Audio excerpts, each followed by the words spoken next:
திருச்செந்தூர் செந்தில் ஆண்டவர் திருக்கோயிலில் இருந்து சிறப்பு நேரடி ஒளிபரப்பு சூர சம்ஹாரம் இன்று மாலை 4 மணி முதல்.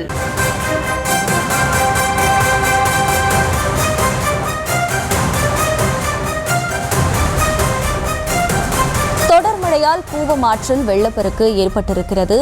இதற்கிடையே அங்கே போக்குவரத்து துண்டிக்கப்பட்டிருக்கிறது. கூடுதல் விவரங்களோடு இணைகிறார் செய்தியாளர் ஜெயஹரிஷ். ஜெயஹரிஷ், வணக்கம். முழு விவரங்கள்.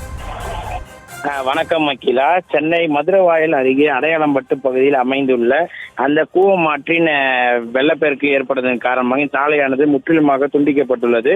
மதுரவாயல் அம்பத்தூர் இடையே அடையாளம்பட்டு உள்ள தரைப்பாலமானது நீரில் மூழ்கியுள்ளது. அடையாளம்பட்டு தரைப்பாலத்தின் மீது தண்ணீர் செல்வதால் போக்குவரத்தானது முற்றிலுமாக பாதிக்கப்பட்டது. தரைப்பாலம் மூழ்கி போக்குவரத்து துண்டிக்கப்பட்டதால் சுமார் 2 கிலோமீட்டர் தூரமானது இந்த சாலையை சுற்றி செல்ல வேண்டியதாக அமைந்துள்ளது. மேலும் மதுரவாயல் தாம்பரம் பைபாஸ் சாலையை ஒட்டியுள்ள இந்த சர்வீஸ் சாலையாக இது பார்க்கப்படுகிறது. இது இணைக்கப்படக்கூடிய இந்த சாலையில் தற்போது போக்குவரத்து துண்டிக்கப்பட்டுள்ளது. மேலும் இதனை சுற்றி கல்லூரிகள், மருத்துவமனை, அனைத்து பள்ளி என அனைத்தும் அமைந்துள்ளதால் இந்த சாலையை பயன்படுத்த முடியாமல் தற்போது இந்த பகுதிவாசிகள் அவதியடைந்துள்ளனர்.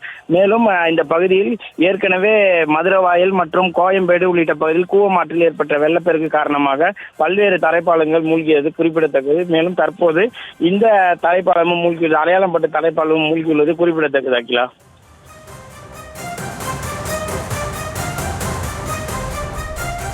விவரங்களுக்கு நன்றி ஜெயஹரிஷ். திருச்செந்தூர் செந்தில் ஆண்டவர் திருக்கோயிலில் இருந்து சிறப்பு நேரடி ஒளிபரப்பு சூர சம்ஹாரம் இன்று மாலை 4 மணி முதல்.